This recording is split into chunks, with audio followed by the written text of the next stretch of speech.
So thank you for sharing your poetry with me and with anyone watching the video. Can you tell me a little bit about what is the story of Stomach Full of Trash? Yeah, well, thank you for doing this, first and foremost. And the story of Stomach Full of Trash came from an article that I had read online in 2014, I believe, in which there was a beach sperm whale that scientists had found so much plastic inside of that they said the name of the article was something like whale tells prophecy, and I thought of how incredibly utilitarian for us as humans to look again at these animals that we have poisoned and to say that they're prophesying something for us. Given the history of the way that we've used animals and the way that we use animals in our culture, it's kind of really eye-opening to see how nothing has changed, and how things actually do endure, in terms of how we see the animal world serving the human world, as though the division between these things is actual. Awesome. So do you usually, when you're writing a poem, begin from an idea or an argument you want to make, or do you usually start with an image or a feeling? That's a great question. I find that when I start writing a poem, when I'm trying to prove a point, the poem always falls apart. Mm-hmm. I think what's best is if there's an image in my mind that I can get down onto paper and then tease out into something else. Like I let myself be guided by my own intuition into whatever the poem may be.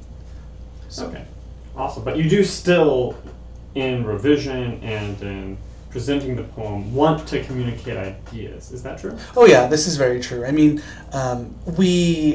I come to poetry to be moved, and to move.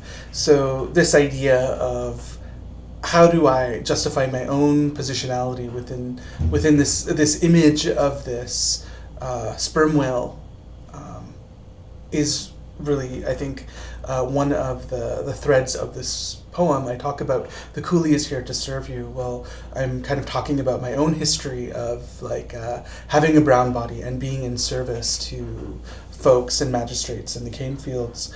There's this old story too that, and this was in the book Coolie Woman, An Odyssey of Indian Adventure by Gayatri Bahadur, where she talks about people being afraid of being kidnapped by in India in the 1800s, being afraid of being kidnapped by the British and sent abroad, because they believed that the oil inside of the head was the reason that they were demanding coolie labor. And ironically, this is the part of the sperm whale where we find the most usable oil for lanterns. So it was this unconscious or subconscious move to put these two things together. Awesome, excellent. So you mentioned one author that you were thinking of here. Were there other authors that you were thinking of when you were composing this poem? Oh, well, yes. I mean, I feel like it really depends on what I'm reading that day. Mm-hmm. I think I was reading Dan Beachy Quick's book called Spell, and where he talks a little bit about themes that emerge from Moby Dick, but then also like a broader eco-poetic stake.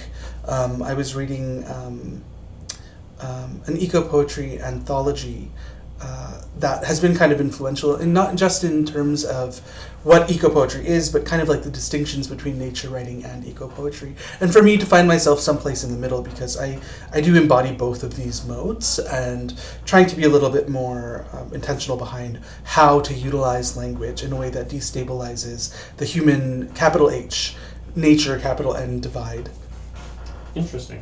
So in taking this eco-poetic perspective, do you feel like you ever want to play up the pathos and the destructive imagery, or are you worried that if your poetry or your poem is too apocalyptic, that you will actually detract from motivating your audience to engage with this issue?